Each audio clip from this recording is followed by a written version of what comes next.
Chers auditeurs, bonjour et bienvenue pour cette nouvelle émission de Parole à notre évêque sur RCF Limousin. Je suis avec Monseigneur Pierre-Antoine Bozo, évêque de notre diocèse, qui est avec nous pour faire un retour sur l'actualité. Bonjour Monseigneur. Bonjour Marie-Flore. Alors Monseigneur, la semaine dernière, notre diocèse a été éprouvé une nouvelle fois par le décès d'un de nos prêtres, le père Bruno Ducou. Alors il avait 70 ans, il était responsable de l'officialité et l'aumônier des sœurs de Marie-Joseph et de la Miséricorde au Dora, là où il résidait. Alors le Dora perd pour la deuxième fois un prêtre en l'espace de 7 mois. Qu'est-ce que vous souhaitez dire à tous ceux qui ont été affectés de près ou de loin par ce décès ? Eh bien, que je partage évidemment leur peine. J'avais une vraie amitié, affection pour le père Ducou, qui était un homme très jovial, très simple de contact, et avec qui j'avais des très bonnes relations. Donc je suis aussi très triste de cette mort qui est rendu plus difficile par le fait de sa soudaineté. On ne s'y était pas préparé. Le père Ducou est mort d'un arrêt cardiaque, et donc c'est difficile, et je comprends que les paroissiens du Dora en particulier sont éprouvés, qui ont perdu leur jeune curé au printemps dernier, et puis qui là perdent un père plus âgé, mais qui est encore très en forme et très présent au Dora, où résidait sa vieille maman, qui perd quand même son fils aussi. Et puis de fait, il avait une place importante, et il venait dans la maison diocésaine ici une fois par semaine pour les affaires de l'officialité. Il était ce qu'on appelle exactement vicaire judiciaire pour le diocèse, et puis membre de l'officialité des deux provinces de Poitiers et de Bordeaux, pour en particulier toutes les affaires de reconnaissance de nullité de mariage. Voilà. Et puis il était en train de prendre aussi une part dans la chancellerie avec le père Monville. Voilà, donc il avait une place importante, puis surtout c'était une figure aimée, et donc on est tous très tristes, et puis on ne sait pas exactement à travers tout cela ce que le Seigneur nous dit, nous donne en nous prenant, mais certainement des grâces que nous comprendrons un jour, que nous comprendrons plus tard. En attendant, pour l'instant, nous perdons un frère aimé, et puis surtout un bon serviteur de l'Église.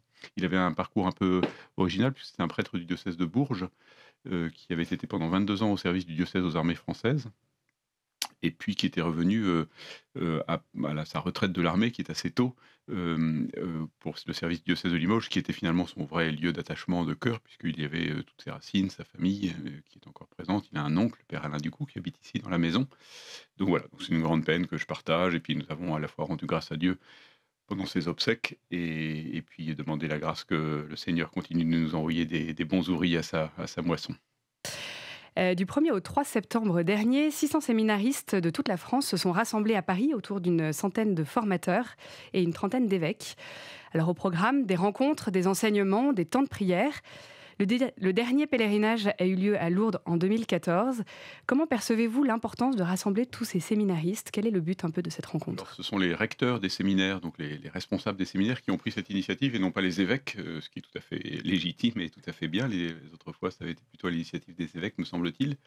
Et donc, je pense ils ont éprouvé, ces recteurs, la nécessité que les séminaristes moins nombreux, puis peut-être dans un contexte aussi plus difficile, où il y a beaucoup de remises en cause du presbytérat, et suite à toutes les affaires d'abus sexuels, etc., qui font que aujourd'hui, pour un jeune garçon, s'engager à la suite du Christ, dans le sacerdoce, est devenu peut-être, je ne sais pas si c'est plus difficile, en tout cas, cette génération est plus fragilisée, et donc ils ont besoin d'être soutenus, de se soutenir et de se connaître. Alors, se rencontrer, c'était important, je pense, pour leur recteur, et donc pour eux, en tout cas, c'est une belle expérience. J'ai eu la joie d'y participer simplement le dimanche, mais je pense qu'il y a beaucoup de joie à se retrouver, et à se voir que cette génération qui s'engage aujourd'hui, qui se prépare, est tout à fait marquée par son époque, donc sont des fils de leur génération. Et en même temps, ce que l'Église propose, c'est à la fois un ministère qui évolue dans sa forme et dans certaines de ses perspectives, mais qui finalement est celui que depuis toujours l'Église propose quand elle propose à quelqu'un de devenir prêtre, c'est-à-dire un collaborateur des évêques dans la suite des apôtres, un prêtre à la manière des apôtres. Donc il y a quelque chose aussi de très pérenne, et donc de très rassurant et stable dans le ministère de l'évêque. Donc tout n'est pas sur des sables mouvants, et donc c'est important de se redire les fondamentaux, pour que des jeunes qui s'engagent sachent qu'ils s'engagent sur du solide, et non pas sur une perspective complètement voilà, floue. Ce même week-end avait lieu la Journée internationale des personnes handicapées, un rendez-vous annuel qui a pour but de sensibiliser chaque chrétien sur la place des personnes handicapées dans notre Église. Alors pensez-vous que nous, nos églises et communautés paroissiales, soyons suffisamment attentifs aux personnes qui sont porteuses d'handicap? Non, jamais. On n'est jamais suffisamment attentif parce que d'abord on ne se rend pas toujours compte. Nous avons la chance dans notre diocèse d'avoir une responsable de ce qu'on appelle la PPH, la pastorale des personnes handicapées, Marie-Pierre Klein, que beaucoup connaissent, qui elle-même est en une maladie neurodégénérative, qui est en fauteuil roulant et qui est très sensible à cette question et qui aide souvent à nous mettre à la place des personnes handicapées en montrant tel ou tel détail auquel on n'a absolument pas pensé. Quand on est valide et on franchit une marche sans se rendre compte même qu'il y avait une marche, on ne se met pas à la place des personnes handicapées.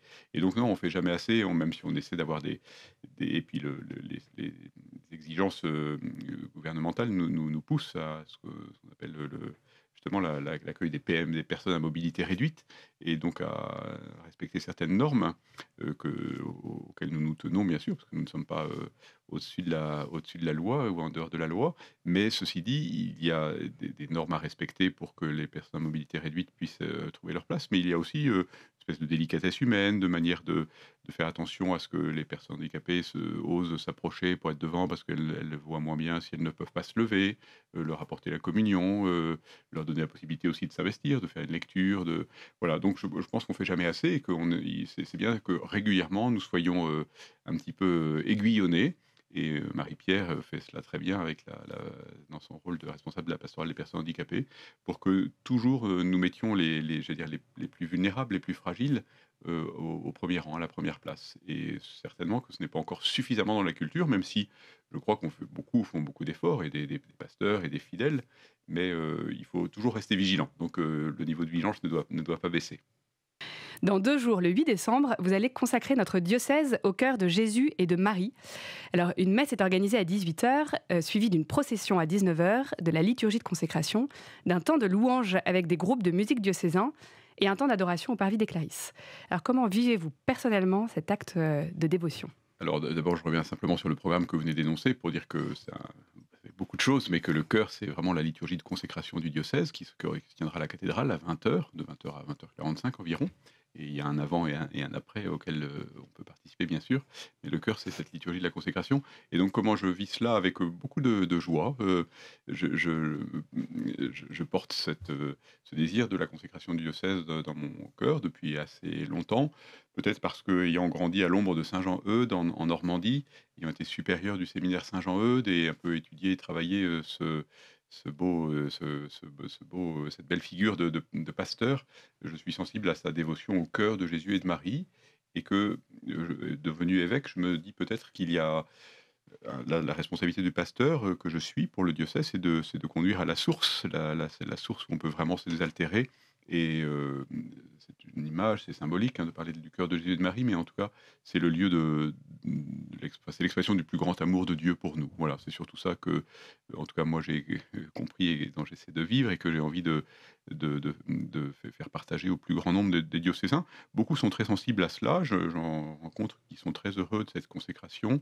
D'autres sont un peu plus, sinon réfractaires, du moins indifférents. C'est un langage qui leur parle moins, et je le respecte tout à fait. C'est pas, j'en veux à personne de ne pas se sentir convoqué à cette consécration du diocèse. Elle concerne tout le monde parce que c'est tous les diocésains que nous confierons, y compris ceux qui ne sont pas des croyants ni des pratiquants, que nous confierons à l'amour de Dieu, au cœur de Jésus et de Marie.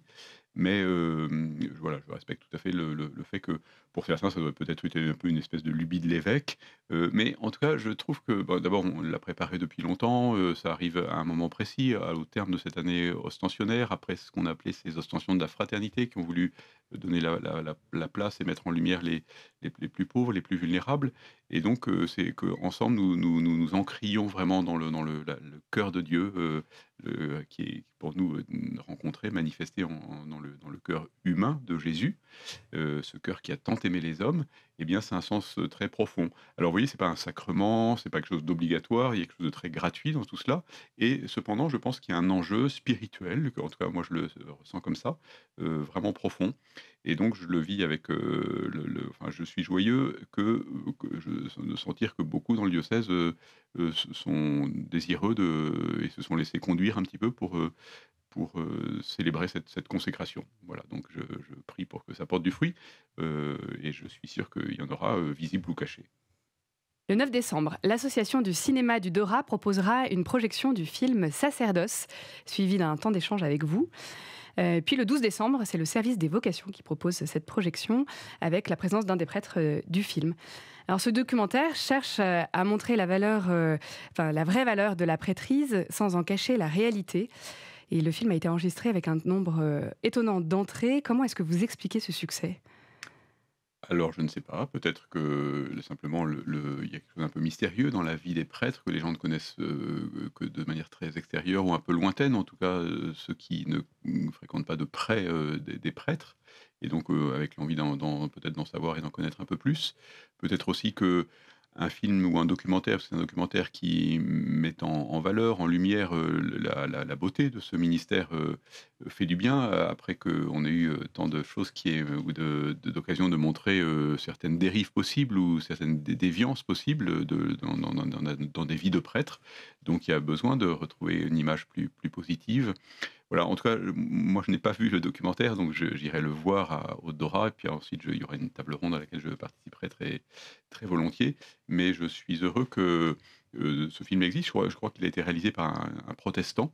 Donc vous voyez, il est pas, on peut pas le taxer d'espèce d'ultra, désir de promotion du sacerdoce catholique avec un regard partial. Il a, je pense, eu au contraire, un regard qui a su être critique et il n'a pas, à mon avis, esquivé, les questions plus délicates et plus difficiles.